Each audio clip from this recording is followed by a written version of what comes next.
بسم اللہ الرحمن الرحیم۔ آج کا ہمارا سبق ہے طریقہ عصری 28 نمبر سبق ہے۔ التمرین السابع 7 نمبر مشق ہے۔ ان الفاظ کے ساتھ ہو ضمیر لگا کر یعنی ضمیر مجرور متصل لگا کر استعمال کریں، جیسے ھذا عبداللہ، اور پھر اس کے عبداللہ کی جگہ پر ھذہ عینہ، اور یہ عبداللہ کی آنکھ ہے، عبداللہ کی آنکھ ہے۔ تو اسی طرح ہم اس کو لگائیں گے، مثلا ھذا عبداللہ،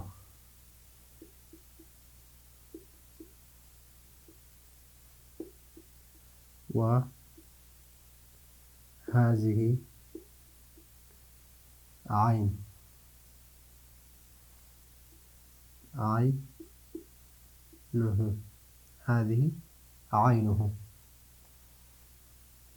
یہ اس کی آنکھ ہے، اس کی آنکھ ہے، یعنی عبداللہ کی آنکھ ہے یہ۔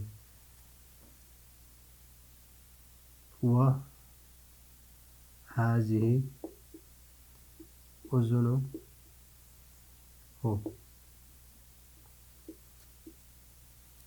اذنہ، ھذہ اذنہ، و ھذہ اذنہ، اور یہ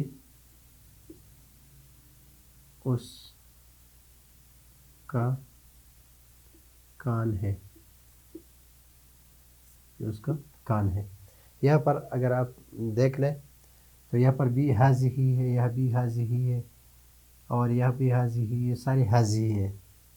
اس میں اگر آپ کو یاد ہو تو ہم سبق پڑھ چکے تھے کہ بدن کے وہ اعضاء جو دو ہو، مثلا آنکھیں دو ہے، کان دو ہے، ہاتھ ایک ہے، اصبع انگلیاں دو سے زیادہ ہے، کتف کندھا یہ دو ہے، رجل یعنی پاؤں دو ہے، فخذ ران دو ہے، قدم پاؤں دو ہے، ساق پنڈلی دو ہے، رکبہ یعنی گھٹنا یہ بھی دو ہے۔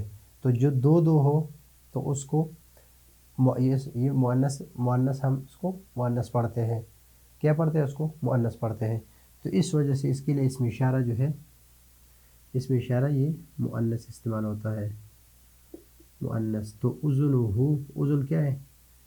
مؤنث ہے، عین مؤنث ہے، ید مؤنث ہے، اصبع مؤنث ہے، کتف مؤنث ہے، رجل مؤنث ہے، اور فخذ مؤنث ہے، قدم مؤنث ہے، ساق مؤنث ہے، اور رکبہ مؤنث ہے۔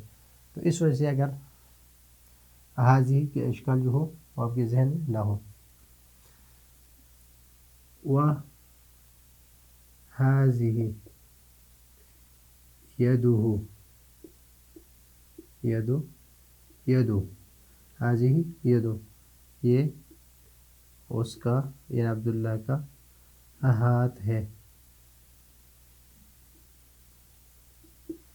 ھذہ اصبع، اس کے ساتھ جب ہا ضمیر ہم لگائیں گے جو راجع ہوگی اس کی طرف عبداللہ کی طرف، وھذہ،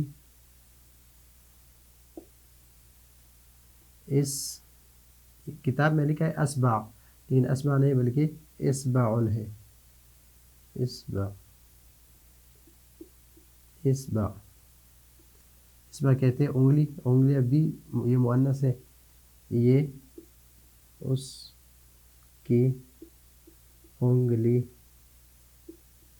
ہے۔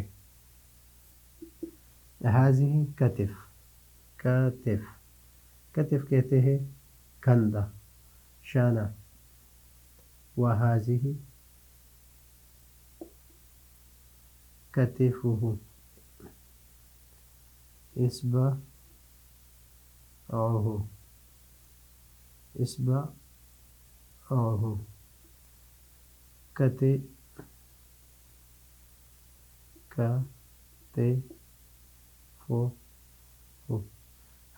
کتفہ، یہ اس کا کندھا ہے، یہ اس کا کندھا ہے۔ ھذہ رجل، تو اس کے ساتھ ہو ضمیر ہم لگائیں گے تو وھذہ رجلہ، رجلو، هذه رجلو، یہ اس کا پاؤں ہے.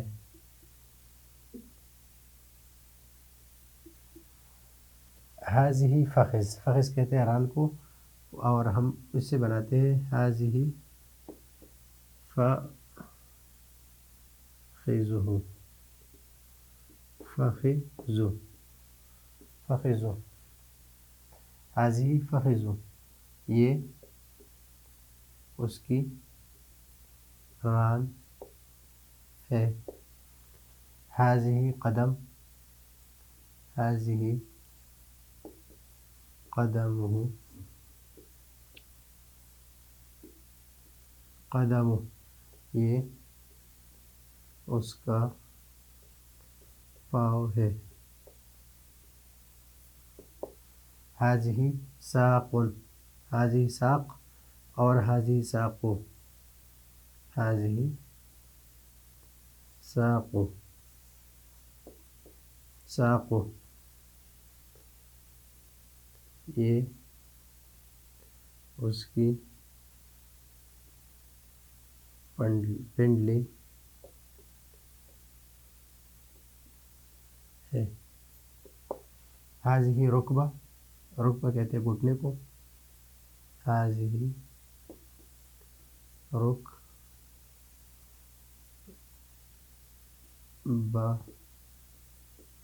رکبتو، یہ اس کا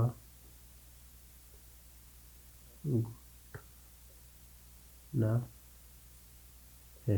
تو ابھی یہاں پر سر، یہاں پر ہم هذه عین، یہ آنکھ ہے، ترجمہ یہ ہے. لیکن جب اس کے ساتھ عین کے ساتھ ہم نے ہا ضمیر لگا دیا یہاں پر عینو، ہاذا عین، هذه عین، هذه عینو، تو اس کا ترجمہ پہلے یہ آنکھ ہے اور اس کے ابھی یہ ترجمہ ہے یہ اس کی آنکھ ہے. هذه اذن، یہ کان ہے، اور هذه اذن، یہ اس کا کان ہے. هذه ید، یہ ہاتھ ہے، یہ ہاتھ ہے، اور وهذه ید، یہ اس کا ہاتھ ہے. هذه اصبع، یہ انگلی ہے. وهذه اصبع، یہ اس کی انگلی ہے. هذه کتف، یہ کندھا ہے. تو هذه کتف، یہ اس کا کندھا ہے. هذه رجل، یہ ٹانگ ہے یا پاؤں ہے. وهذه رجل، یہ اس کی ٹانگ ہے یا اس کا پاؤں ہے. هذه فخذ، یہ ران ہے. هذه فخذو، یہ اس کی ران ہے. هذه قدم، یہ پاؤں ہے یا قدم ہے. هذه قدم، یہ اس کا پاؤں ہے. هذه ساق، یہ پنڈلی ہے. هذه ساق، یہ اس کی پنڈلی ہے. هذه رکبہ، یہ گھٹنا ہے، گھٹنا ہے. هذه رکبتو، یہ اس کا گھٹنا ہے. تو یہ ہے آج کا ہمارا سبق کہ جب ہم نے اس کے ساتھ لفظ یعنی ضمیر مرفوع مجرور متصل نہیں لگایا تھا، اور یہ ضمیر مجرور متصل کس کے لیے؟ عبداللہ کے لیے. جب نہیں لگایا تھا تو ترجمہ یہ بن رہا تھا، جب لگا دیا تو ترجمہ یہ بن رہا ہے. تو یہ ہے آج کا ہمارا سبق. اگلے سبق کے لیے اجازت چاہتے ہیں. اللہ حافظ.